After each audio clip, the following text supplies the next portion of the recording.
Previously, we looked at a mistake that I recently made while painting a skull. For part two, I'll walk you guys through the process that I used to repair that mistake.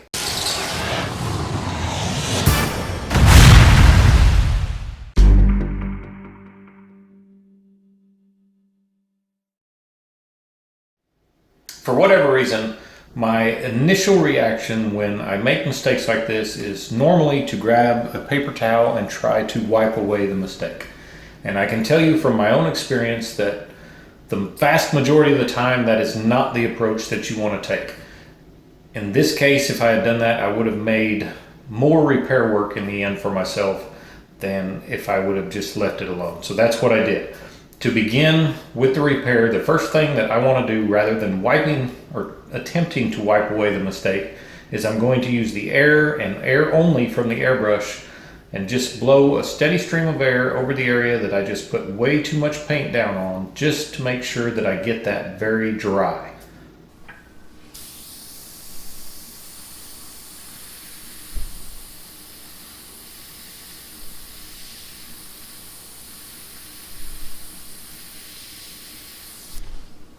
The reason I came in and dried the paint with air from the airbrush is, as you could see, I put quite a bit of paint in one very small area by mistake on this skull. I don't want to risk smearing any of that paint in the next steps of the process.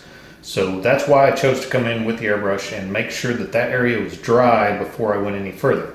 The next step in the process, I'm going to use an electric eraser, and I'm going to come in. I'm not going to try and erase the entire mistake because I'm working with transparent paints. If I tried to erase the entire mistake, I would have a very white area where that mistake occurred.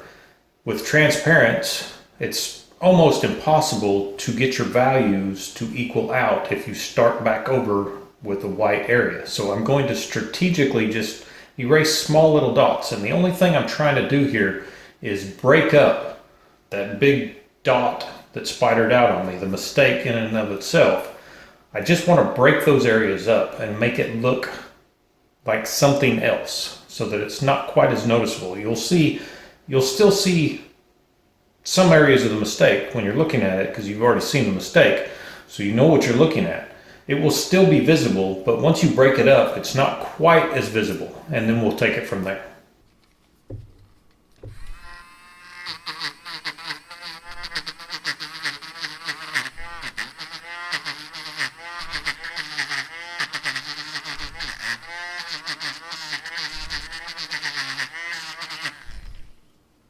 Again, I came in with the eraser and erased strategic little dots kind of around the perimeter of that mistake that I previously made. I didn't come in and just try to erase the entire mistake.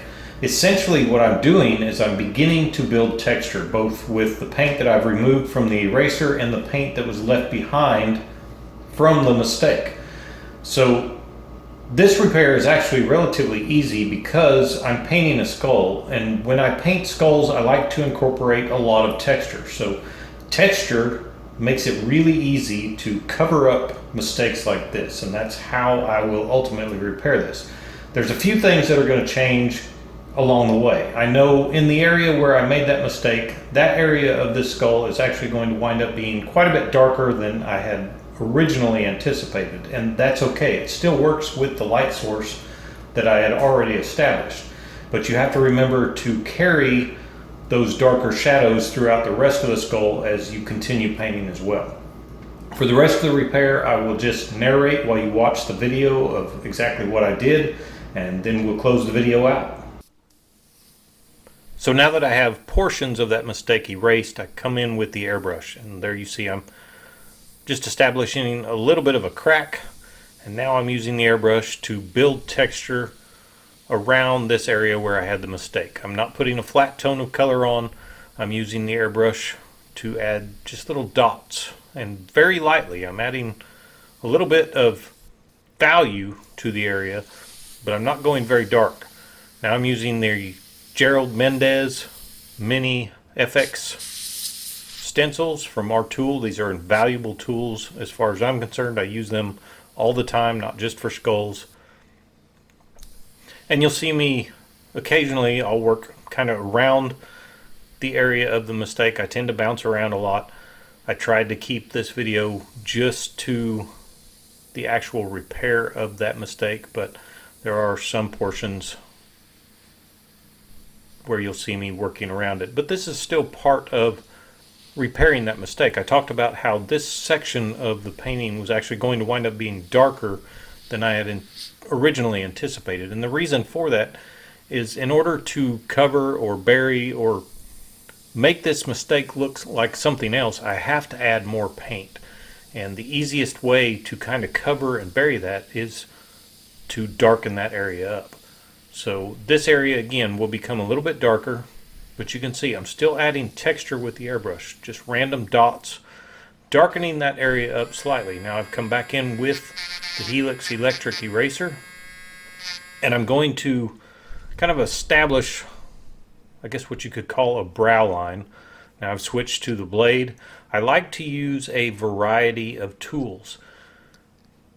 If you use a variety of tools, and not only when you're fixing or repairing mistakes, but in your painting in general, you get a better, more realistic effect, in my opinion. If you're using the same stencil or the same tool in the same fashion over and over and over, you will wind up with a very contrived look.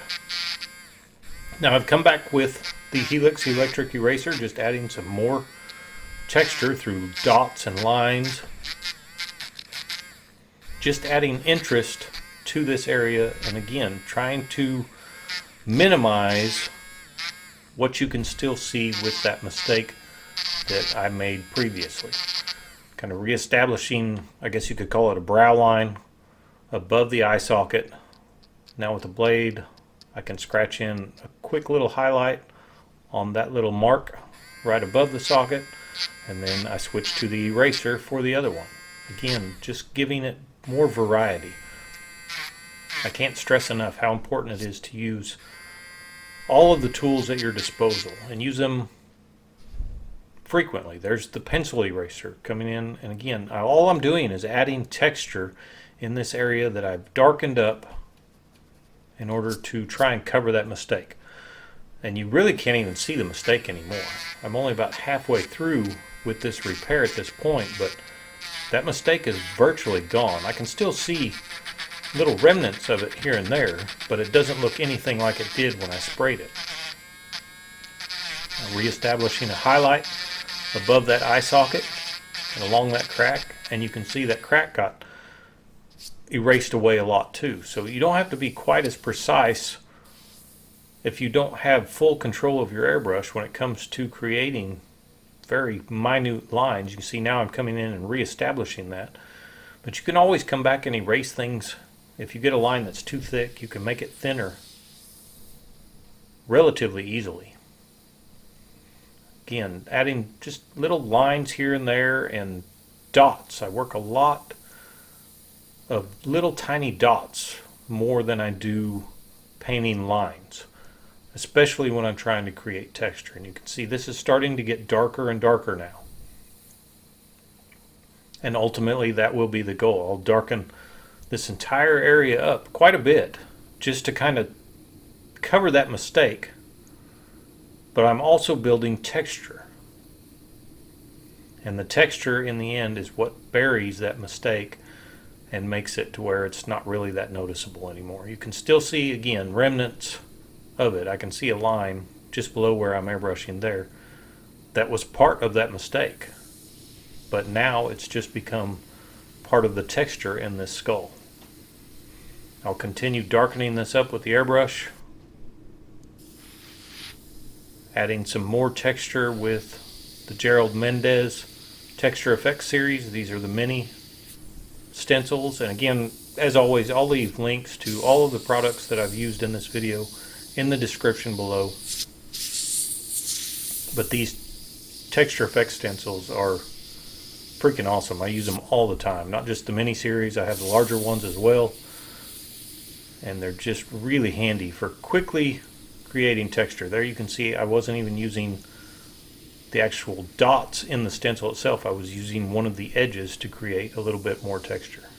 Again, with the airbrush, just randomly spraying lines and dots while gradually darkening all of this area up. Again, remember to darken up the other areas on this side of the skull, the side of the skull that is in shadow. You want to darken the areas up as you progress further down the skull as well, to keep everything looking as it should. And I'm not putting a lot of paint down when I'm spraying through the stencil either. It's very light coats, very light texture. I want it to be not extremely noticeable. I don't want it to stand out. I want these little details to kind of blend into each other. And I'm trying to darken all of this up and keep it at relatively close to the same value. The area where the actual mistake was originally was quite a bit darker, so I'm gradually bringing more paint up further into the top of the skull as well, trying to balance all those values out. You can see I'm using the blade here to put in some small little highlights, both lines and little tiny dots. Again, I use the airbrush and all the other tools, whether it's an eraser or the blade, effectively the same way. I'm either creating dots or I'm creating lines. But all of these tools together just give you so much more of a dynamic when it comes to the texture and the detail in your artwork. Now, some of these highlights that I'm scratching in now are relatively stark at this point, but again, I'll come back in with the airbrush and I'll push those back with very light layers of paint. But those little light layers of paint will also darken up the areas around those highlights, which just gives you even more of a texture effect, and it also helps to balance out. You see, I'm going quite a bit darker there because I needed to balance out that area where the mistake originally was and the shadows around it. But that pretty much takes care of the repair for this skull.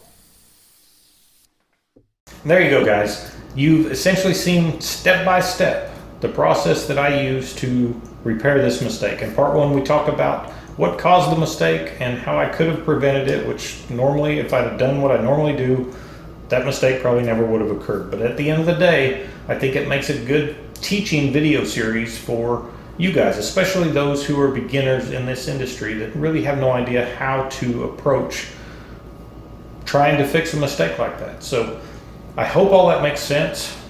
Try not to let your mistakes discourage you in the future. Mistakes happen to all of us. I've been doing this for nearly 30 years now, and I still screw stuff up all the time. Granted, most of the time, it's my own fault. It's because I'm in a hurry, I'm in a rush, I'm not thinking. We get sidetracked. It happens to us all. But don't let it be a discouragement to your artwork. Just step back, come up with a plan of attack, a strategy to address the situation. This particular mistake was a relatively easy fix because I was painting a subject that contains a lot of texture anyway, and texture really makes it easy to cover or bury mistakes. Transform that into texture, transform your mistake into something else. Not every mistake is that easy to repair, but I encourage you to at least try and repair your mistakes, because you're going to learn something either way. You're either going to learn what did work or you're going to learn what didn't work. And at the end of the day, that's knowledge that you keep with you.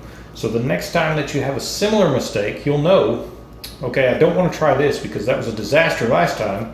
Or, yeah, I've been here before. I've done this. I've fixed this before. This is no problem at all. So I hope that you guys have got something out of this. Again, I'll leave links to all the products that I used in the description below. I'm Trevor with Wicked Art Studio, and I'll see you guys next time.